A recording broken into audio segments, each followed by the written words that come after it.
A cold wind chased dry leaves down the narrow streets, making them whisper like unseen voices. Every window flickered with light: carved pumpkins, candles, string lights, fake cobwebs. The whole town seemed alive, watching, waiting. But beneath all the decorations lingered something else, a strange tension in the air, as if someone invisible was standing nearby, waiting for the right moment to step out of the dark. Marion lived on the outskirts, in an old two-story house left to her by her aunt. The house stood on a hill overlooking the cemetery. That view had never frightened her, until this year. For a week now, she had been hearing strange noises at night, a faint scratching at the window, slow footsteps on the attic floor, quiet breathing behind the walls. She told herself it was just the wind, or the age of the house, but as Halloween drew closer, the sounds grew sharper, more deliberate. That evening she stayed home. No parties, no pub, just a bottle of red wine, a few candles, and the fire. Her phone buzzed with messages from friends, but she silenced it. A quiet night felt safer. And yet, something deep inside whispered, "Don't stay alone." As she stared into the fire, she suddenly felt it. Someone was watching her from outside.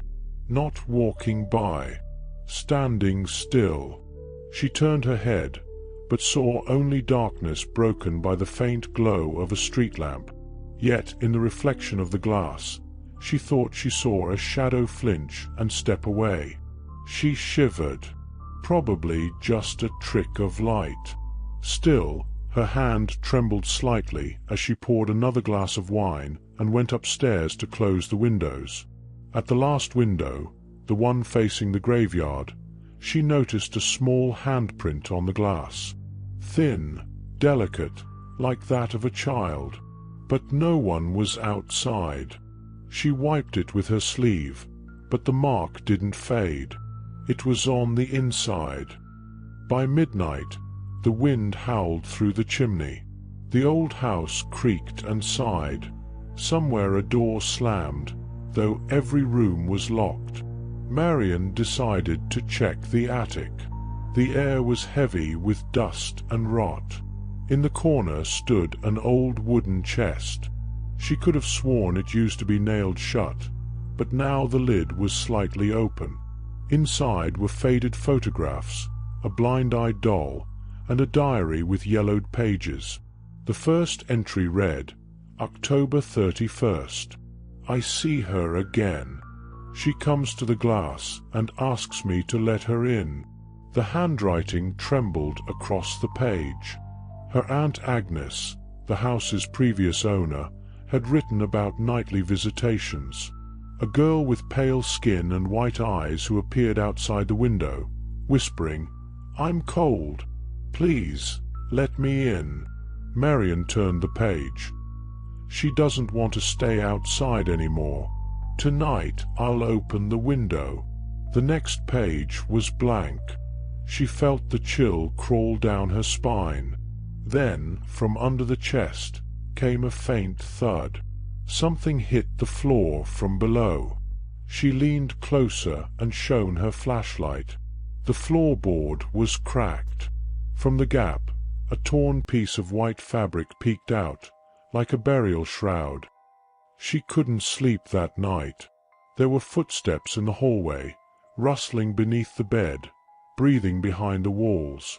When dawn came, she went to the kitchen.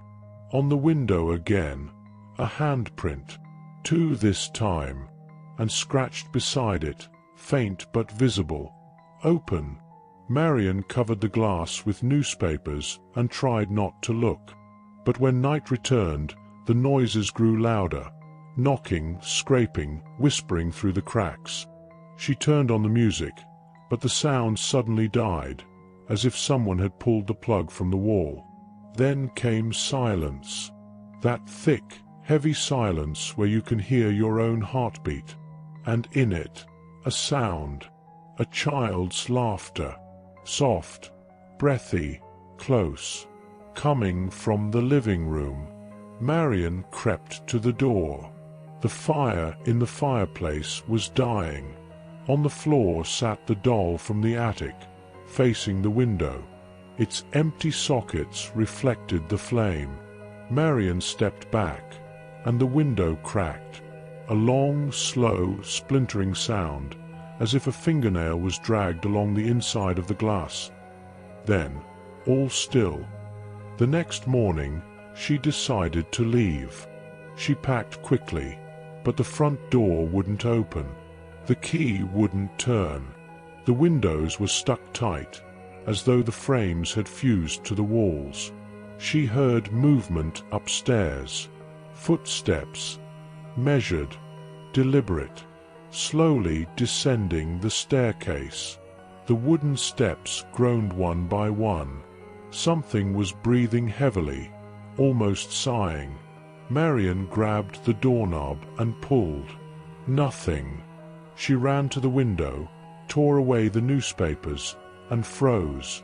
Outside, a thick white fog had swallowed everything. Out of it, a small figure emerged. A girl, pale face, blue lips, and eyes, completely white. She stood right against the glass, whispering something Marion could barely hear. Only one word reached her: "Please." She didn't know how much time had passed. The wine was gone, the candles had melted, the storm outside raged on. The house trembled under the wind, as if something was clawing to get in. Marion sat in the corner, wrapped in a blanket, listening. The knocking came again. Not from the window this time, but from the walls. Soft, rhythmic, like fingernails tapping from the other side. Her eyes caught the mirror across the room, and there, behind her reflection, stood the girl, so close she could almost feel her breath. Hair wet, dress torn, skin gray. No pupils, only white eyes. Marion screamed and fell to the floor. When she looked up, the girl was gone. Only the mirror remained, smeared with tiny handprints. And right in the center, a single crack shaped like a crooked smile. Then something thudded upstairs. The chest. The lid creaked open. Footsteps again. Marion ran to the door, turned the handle, and this time it opened easily. She fled into the storm, stumbling down the hill. When she looked back, the house stood silent, but in the upstairs window, she thought she saw a face. Her own, pale, twisted with terror. A year passed. The town prepared for another Halloween. No one had seen Marion since that night. Police found her car near the road and her house unlocked. No signs of struggle. Only one thing written on the wall by the fireplace: "Now I'm not alone." The new owner, a man named Colin, told the neighbors that sometimes, in the attic mirror, he sees the silhouette of a woman standing behind him, staring out the window as if waiting for someone. Few believe him, until October 31st comes again. Then the glass begins to fog from within, covered with small handprints, and a faint whisper spreads through the house: "Please, let me in." They say the house on the hill still stands, and that Marion never really left. Some claim she lives now behind the glass, among the echoes of old footsteps, the cracking of wooden frames, and the soft laughter of a dead child who no longer wants to stay outside. And perhaps, on some Halloween night, when someone opens a window to let the wind in, she'll finally find her way back.